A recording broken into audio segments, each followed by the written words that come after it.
Hello, grade 9 students. Welcome to our lesson today in science. Our first topic for the first term is the law of inertia. In this lesson, we will explain Newton's first law of motion or the law of inertia, define inertia, describe how mass affects inertia, and we will give and analyze real-life examples of the law of inertia. Newton's first law of motion is also called the law of inertia. The law states that an object at rest stays at rest, and an object in motion stays in motion unless acted upon by an unbalanced force. So let's break it down. According to the law of inertia, an object at rest will stay at rest. A moving object will keep moving in the same direction and speed. And a change in motion only happens if an unbalanced force acts on it. In other words, if there is no unbalanced force acting on the object, there will be no change in the state of motion of the object. For example, if I leave a book on the table, will the book move by itself? The answer is no. The book stays at rest unless something or an unbalanced force moves it. Another example of law of inertia. When a moving car stops suddenly, passengers continue moving forward.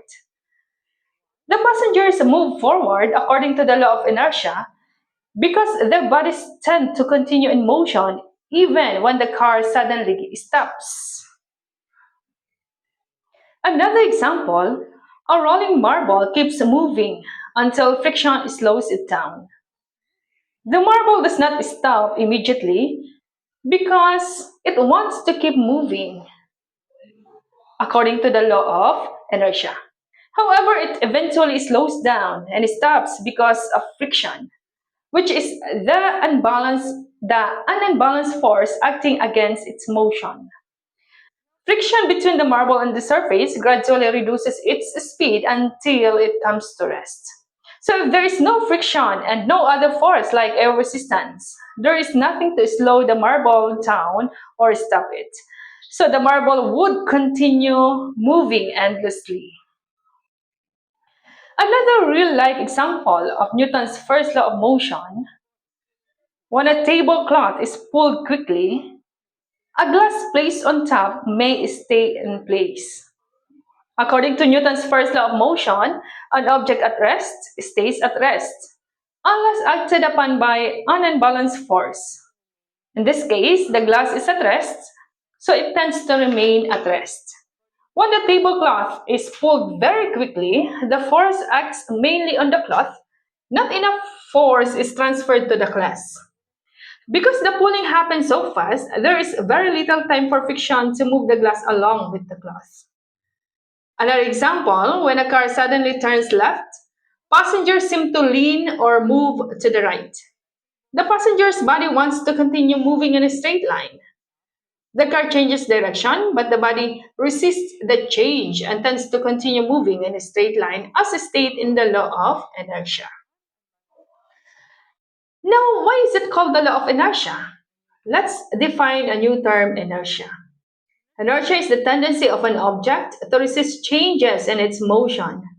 This means a resting object wants to stay still.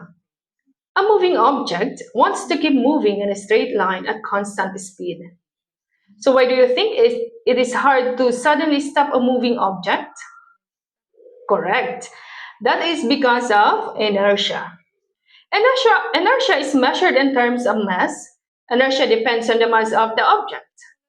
The key idea here is more mass means more inertia, or vice versa. Less mass means less inertia. Objects with small mass are easier to move or stop. For example, a small ball is easy to push and stop because it has low mass and therefore has low inertia. While objects with large mass are harder to move or stop. For example, a big truck is difficult to stop because it has large mass and therefore has large inertia. So which is easier to stop, a bicycle or a truck? A bicycle, because it has less mass, it has less inertia. Why is it a bowling ball harder to push than a tennis ball? Because a bowling ball has more mass, that means more inertia. So let's summarize our lesson. Newton's first law is also called the law of inertia.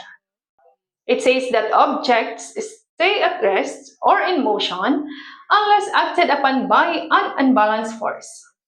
Inertia is the resistance to changes in motion. More mass means more inertia.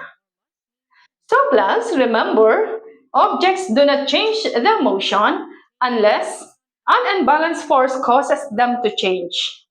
That is why understanding inertia helps us explain many real-life situations like car movements and sports activities. In our next lesson, we will further explore motion by studying how forces affect motion through Newton's second law of motion. Thank you, everyone. Thank you for watching. I hope you learned something today. Bye-bye.